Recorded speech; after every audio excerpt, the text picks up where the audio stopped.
croire les experts, la survie de l'humanité, tout comme celle des espèces vivant sur notre planète, se trouve sérieusement menacée par le dérèglement climatique, a déclaré le Premier ministre à l'ouverture des travaux.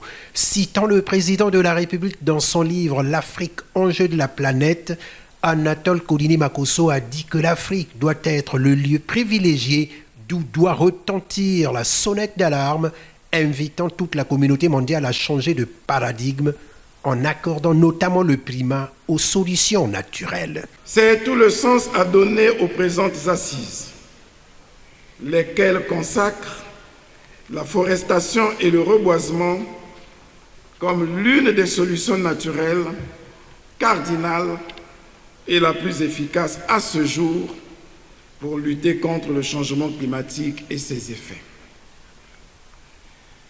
C'est ici le lieu de rendre un hommage vibrant et mérité au président Denis Sassou Nguesso, grand visionnaire du nouveau monde de demain, pour avoir lancé à Sharm el-Sheikh, en Égypte, donc en Afrique, l'idée d'une décennie mondiale de la forestation. C'est aussi le lieu de remercier l'Union africaine qui a tout de suite, après cette annonce, endossé l'initiative sous le label, je cite, « Décennie africaine et mondiale de la forestation et du reboisement ». Anatole Kouliné-Makosso a salué l'engagement soutenu et indéfectible des institutions internationales, publiques ou privées à travers le monde, pour leur contribution multiforme à assurer la tenue de cette conférence.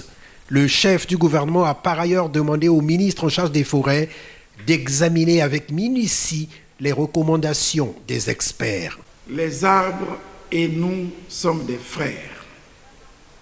Nous vivons grâce à eux et eux vivent grâce à nous. C'est ainsi que nous le dit le président Denis Sassou Nguesso. Soyons donc tous concentrés, motivés, engagés et déterminés pour la cause de la forestation et du reboisement. L'une des solutions basées sur la nature qui soit la plus plausible pour conjurer durablement la menace climatique. Demain vendredi, place au sommet des chefs d'État et de gouvernement pour analyser et adopter toutes ces recommandations issues du sommet de Brazzaville.